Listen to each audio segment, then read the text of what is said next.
কোন দেশ থেকে? এয়ারপোর্টের পরিবেশ কেমন এখন?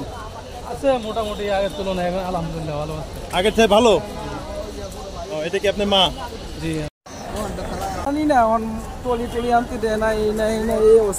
হযরত শাহজালাল আন্তর্জাতিক বিমানবন্দর বাংলাদেশে এয়ারপোর্টে আজকে কিছু বিষয় তুলে ধরবো।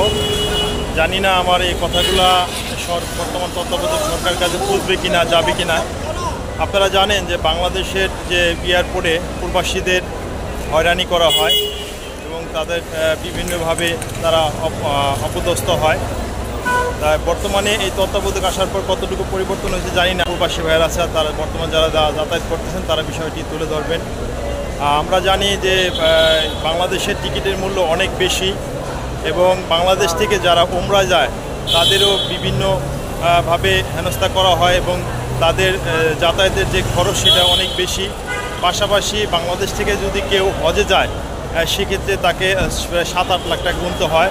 অথচ আমাদের পাশের যে রাষ্ট্র ভারত, সেখান থেকে একটা লোক সহজে 3 লাখ 3.5 লাখ টাকাতে চলে যেতে পারে। কিন্তু আমাদের বাংলাদেশে এটি অনেক বেশি। প্রবাসীদের জন্য ভালো হয় এবং অল্প টাকায় যেন সবাই উমরা করতে পারে এবং হজ করতে পারে সেই ব্যবস্থা করে দেন। আর টিকিটের যে মূল্য, এই মূল্যটা বাংলাদেশে শুধু বেশি, অন্যান্য রাষ্ট্রে ওইরকম বেশি নাই। তাই এই যারা সিন্ডিকেট করছে, দুর্নীতি করছে বিগত দিনে, তাদের নির্দিষ্ট করে আইনের আওতায় আনুন এবং প্রবাসীদের এই কষ্ট থেকে লাঘব করুন। যেসব বদমাইশরা এতদিন এই সিন্ডিকেট করে এই প্রবাসীদের হয়রানি করছে এবং যারা এই টিকিটের মূল্য বেশি রাখছে এবং যেসব বদমাইশ বাটপাট ছিটাররা এতদিন এই সিন্ডিকেট করে এই উমরার এবং হজের টাকা বেশি নিছে, অতিরিক্ত নিছে, ধরতে গেলে ডাবলে নিছে এবং টিকিটের যে অতিরিক্ত মূল্য এটা অসহনীয় ছিল। সেসব বাটপাটদের আইনে আওতায় এনে এমনভাবে রিমান্ড দেওয়া হোক, জীবনোত্তর যেন ভুলে না যায় এবং তাদের সম্পত্তি সব বাজেয়াপ্ত করে দেওয়া হোক, এই দাবি জানাচ্ছি এয়ারপোর্ট থেকে। এবং প্রবাসীরা এই ব্যাপারে আপনারা আন্দোলনও করতে পারেন এবং এই ব্যাপারে আপনারা এয়ারপোর্টে একটা মানববন্ধনও করতে পারেন যেন আপনাদের ভবিষ্যতে এরকম হয়রানি না করা হয় এবং আপনারা যেন সঠিক সম্মান পান এবং ইজ্জত পান, সেই বিষয়টা আপনারা আপনাদের এই আন্দোলন এবং আপনাদের বিভিন্ন এর মাধ্যমে করতে হবে। কারণ আপনারা দেখছেন যে ছাত্ররা কি না পারে, ছাত্ররা আজকে একটা সরকার পতন ঘটাই ফেলেছে। আর আপনারা সাধারণ পারবেন না, সকলে সহযোগিতা করবে, কারণ প্রবাসীদের রেমিটেন্সি আজকে দেশ এগিয়ে যাচ্ছে। এই যে বর্তমানে যে তত্ত্বাবধায়ক সরকার আসছে এবং তত্ত্বাবধায়ক সরকারের যে উপদেষ্টারা আছেন সকলের ক্ষেত্রে এই প্রবাসীদের অবদান কিন্তু কোনো অংশে কম নাই। কারণ এই যে ছাত্র আন্দোলন হলো, সেই আন্দোলনের সাথে প্রবাসীরাও কিন্তু বিভিন্ন দেশে এই আন্দোলনের সাথে শরিক ছিল এবং তারাও চাচ্ছিল যে সুষ্ঠু একটা পরিবেশ ফিরে আসুক, এই হত্যা, গুম হত্যা, এই রক্তপাত যেন বন্ধ হয়।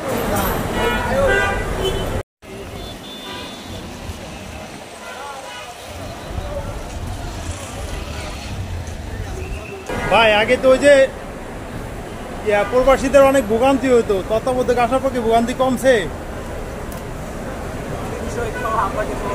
বলতে পারেন না।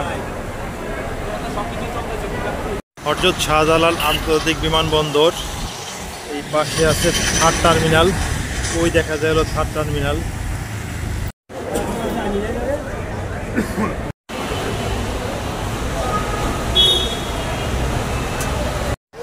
অনেকে দেখছি এই যে যারা বিদেশ থেকে আসছে তাদের শুভেচ্ছা জানার জন্য তাদের অপেক্ষার প্রহর গুনছে এবং অনেকে দেখছি ফুলের তোড়া হাতে।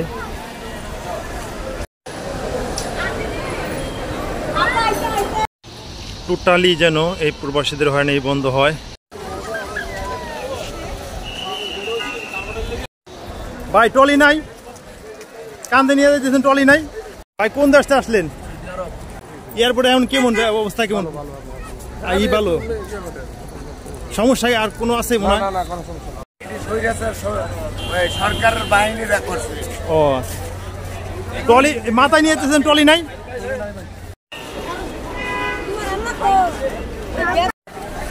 ট্রলি বাইরে বের করতে না দেওয়ার কারণে এখানে সবাই মাথায় করে নিতেছে যার যার লাগেজ ব্যাগ। আসার জন্য ব্যারিকেড দিয়ে দিচ্ছে, ব্যারিকেড বাংলা ট্রলি দিয়ে পার্কিং আসতে দেয় না, কারণ কি সঠিক আমরা বলতে পারলাম না।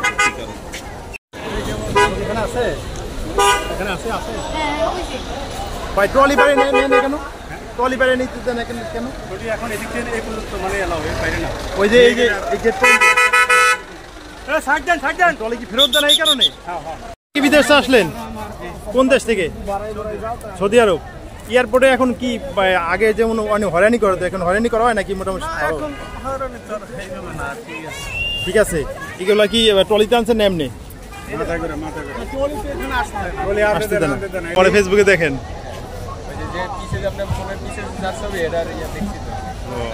কি কষ্ট হইতেছে? এটা হয়রানি না? এটা হয়রানি না? বিদেশে এই যে বিমানের ভিতরে কষ্ট করে আইসে আবার এখানে লাগেজ কাঁধে নিয়ে আসছে, কি কষ্ট হইতেছে?